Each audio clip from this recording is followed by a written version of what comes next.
D.L. Hughley breaks the news. CNN, Saturday night at 10, Sunday night at 11. It's Valentine's Day, and you know what that means. A lot of people are going to be getting their groove on. But would you ever ask your pastor for advice on doing the deed? Take a look. The truth is, most men, particularly newly married men, we don't know what we're doing, but we pretend like we do because otherwise we're embarrassed. And you could talk and tell them, do this, do this, do this. Never do that again. Just let them know. Well, if you're a Catholic priest, you can say, I'll show you. So, you know it's true. Don't give me that. Joining me now from Mars Hill Church in Seattle is Pastor Mark Driscoll. How you doing, Mark? I'm good, dear. Happy Valentine's Day weekend, brother. Happy Valentine's Day to you, too. Now, talking about sex at church, it is that's a bit of a twist. That's like sexual twister, isn't it? It's like, do people actually talk to you, come to you, and ask you for advice on what to do? Yeah, who else are they going to ask? And so sometimes when I preach, we'll let people text message in questions so they can be anonymous and ask the questions they've always wanted to ask, and then I'll answer them. Occasionally, my wife will join me on stage, and in front of an audience of 8,000, we try and answer those questions. So it's anonymous text messaging. Yeah.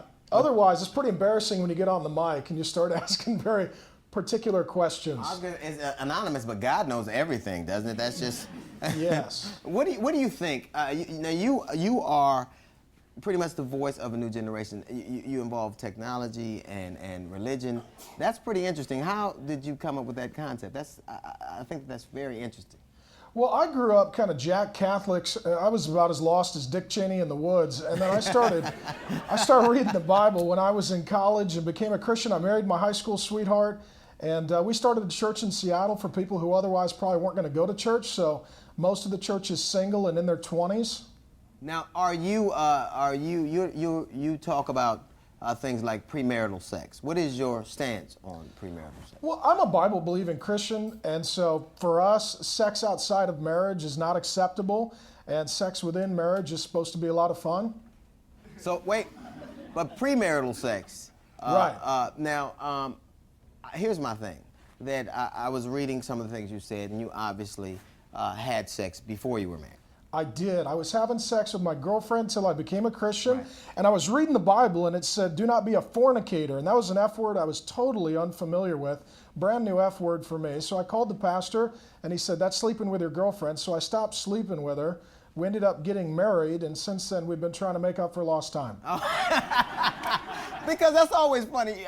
Honestly, I believe that you believe what you're saying, but you did it, and then now it's wrong to do. Like, that's kind of like, I'll sin, and then I'll stop, and then I'll start again. That's pretty much a little funny to me to tell somebody don't have premarital sex even though I did it. I think it's good to tell people I made mistakes. I read your bio. I mean, you were a gang member, and if you went on the show and said, well, I'm telling people not to be in gangs, I wouldn't call you a hypocrite. I'd call you a good leader. If gang banging felt as good as sex, I'd still do it right now. I promise.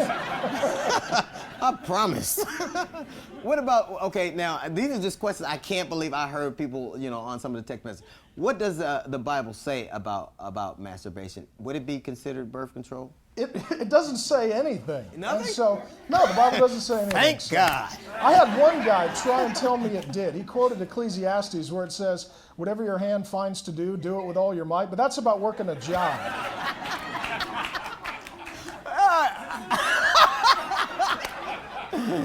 Well, that is a scripture I would use. Yeah, it's a good verse, but it doesn't apply to that question. Oral sex. There are people that who are very religious who will make these pacts not to stay to not involve themselves in sex, but they'll have oral sex and they still consider themselves virgins. Is that true? That's the weirdest virgin I ever heard of. Me too. That's the weird. If your wife came home and said, "Honey, I've been totally faithful except doing this on the side," you wouldn't agree. I mean. No. So in marriage, the Bible does talk about oral sex, and it does so in the Song of Songs, and it says it's totally cool for husbands and wives to have fun and take care of one another, but that's for married folk. Mm-hmm. Now, you believe that sexual education through porn is bad, right? Porn is all bad. Really? Porn is all bad. I'm going to burn my collection as soon as I get home. There goes my But what about somebody using like Kama Sutra? That would kind of be, those are people who are trying to learn about sex. Would that be considered? It's Hinduism. That's a totally different team. So I'm not a huge fan of the Kama Sutra, but I think it's good to, have a little freedom in marriage, experiment, find some things that work, stretch out so you don't pull a hamstring, just, make it fun. Man, I'm coming to your church. I promise Please I am. do, DL. We would love to have you. Now, there are some critics. I think that you're fairly honest, straightforward. But there are some critics who say that you are pornifying religion, the church, and only adding to the moral squalor of the culture, which it seems a bit harsh to me. How do you respond to that? That's the pajama hot, Dean. There's always haters, and everything you read on the internet isn't true. My real goal is to go after young guys in their 20s who are singles, and sometimes, ladies that are in their 60s that live in the woods don't exactly get what I'm trying to do, and that's not a shock. But the thing about religion, and I come from a very religious background. You had to go to church all the time. My wife is very religious. I'm not an atheist. I certainly believe in God. But I've seen so much hypocrisy and so many things that just kind of that have kind of put me on the wrong side of things. What do you say to people like me? And I'm not a 25-year-old cat.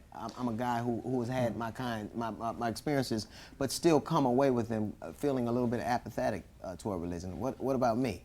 You know what, buddy? That's a great question. I think what you probably love about your wife, if she belongs to God, is that she loves you and she encourages you and she serves you, and you see what God's done in her heart and in her character. Oh, she does serve me, pal. Yeah. Well, that's a nice girl. We appreciate that. But I do. I'm not trying to be facetious. I do love that about her. Yeah. But there are aspects that, when it comes to religion, the way that I grew up and the things that I saw that are juxtaposed to the way you're supposed to be when you're a Christian, have really, they have made me apathetic. And the things that I do. Yeah, but what about Jesus, DL? I'll just, get right to the issue. Right. Religion, it's got all kinds of problems. Church has got problems, but Jesus is the big issue. Do you like Jesus? You dig Jesus? Oh, absolutely. Well, then I think that's really what matters at the end of the day. Churches are filled with people who are imperfect and sinful, and Jesus is working on them all. Now I got a rabbi and a preacher. Thank you, Mr. Mark Blessings, Driscoll. bro. Thank you buddy. very much. Very funny. Happy Valentine's Day, man. Happy Valentine's Day to you, too.